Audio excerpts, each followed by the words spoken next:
Praise the lord. శుక్రవారము August 9, 2024. ఈ రోజు దేవుని వాక్యము. ప్రభు దృష్టికి మిమ్మును మీరు తగ్గించుకొనుడి, అప్పుడు ఆయన మిమ్మును హెచ్చించును. యాకోబు పత్రిక 4వ అధ్యాయము 10వ వచనం. వినయమే సత్యము.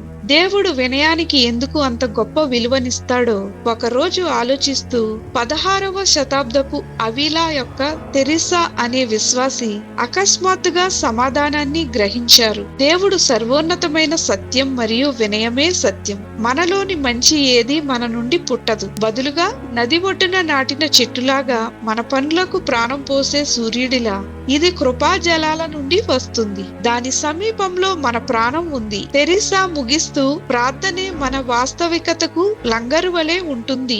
ఎందుకంటే ప్రార్థన యొక్క మొత్తం పునాది వినయం. ప్రార్థనలో మనల్ని మనం ఎంతగా తగ్గించుకుంటామో అంత ఎక్కువగా హెచ్చిస్తాడు. నమ్రత గురించి తెరిసా మాటలు యాకోబు 4లోని లేఖనాల యొక్క భాషను ప్రతిధ్వనిస్తాయి. ఇక్కడ యాకోబు దేవుని దయపై ఆధారపడి జీవించే జీవితానికి వ్యతిరేకంగా అహంకారం, స్వార్థపూరిత ఆశయం యొక్క స్వీయ విధ్వంసక స్వభావం గురించి హెచ్చరించాడు. దురాశ, నిరాశ మరియు నిరంతర సంఘర్షణతో కూడిన జీవితానికి ఏకైక పరిష్కారం దేవుని దయకు బదులుగా మన గర్వం గురించి పశ్చాత్తాపడమే అని ఆయన నొక్కి చెప్పాడు.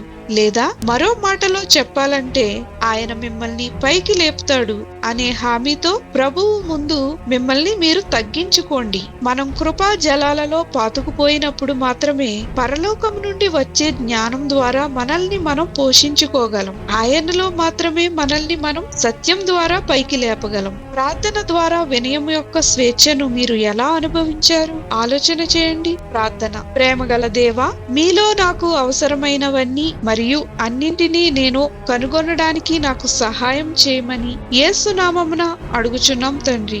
ఆమేన్.